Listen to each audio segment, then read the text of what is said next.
ቀድሶ ማግባት እነዚህ ነገሮች ሁሉ ስርዓት አይደሉም። የለም ዲያቆን ሙሽራው ዲያቆን ሲሆን ገብቶ ግዴታ ቀድሶ የማቁረብ ሚስቱን የማቁረብ እንዲያውም በዚያ ሰዓት ጸሎት ተቀባይ ነው መሆን ያለበት፣ ተባራኪ ነው የሚሆን በዛ ሰዓት።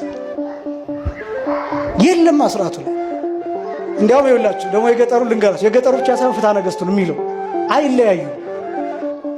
ሁለቱ ሙሽሮች እኛ አሁን ይሄ ከተማው እንዳልኳቸው አሻሽለን ካባ ቆንጆ ቆንጆ ካባ አሰርተን እናለብሳቸዋለን። ፍትሐ ነገሥቱ ግን የሚለው አንድ መጎናጸፊያ ለሁለት ይልበሱ ነው የሚለው። አንድ መጎናጸፊያ እኔ መማቀያ ነው እስካሁን ድረስ በገጠሪቱ ይደረጋል ነው የምላቸው።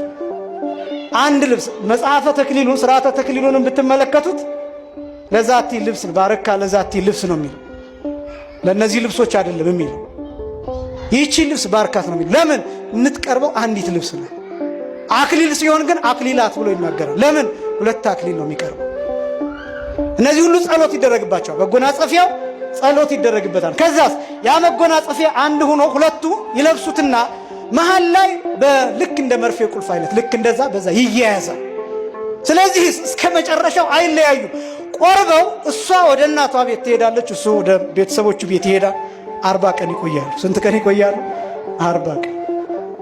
40 ቀን ሁለቱም በያሉበት እየጸለዩበት እንዲቆዩ ይደረጋል። ከ40 ቀን በኋላ ሰርግ ይደገሳል።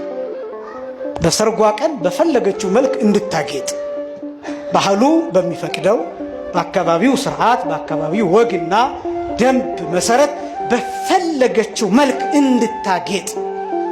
ምክንያቱም ሙሽራይቱ ለሙሽራዋ ራሷን የምትሰጥበት ቀን ነው። በፈለገችው መልክ እንድታጌጥ ይደረጋል። የፍትሐ ነገሥቱ ስርዓት ይሄ ነው። የገጠሪቱ ስርዓት 40 ቀን እንኳን ባይቆይ፣ ለምሳሌ የተክሊሉ ቀን እሁድ ቢሆን ሰርጉ ማክሰኞ ይሆናል በ3ኛው ቀን።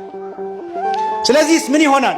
ላብ ቢኖር ምን ቢኖር ሌሎች ነገሮች የበሉት ባይስማማቸው ምን ባይላቸው የቆረቡበት ቀን ስላልሆነ ያን ጊዜ ነፃ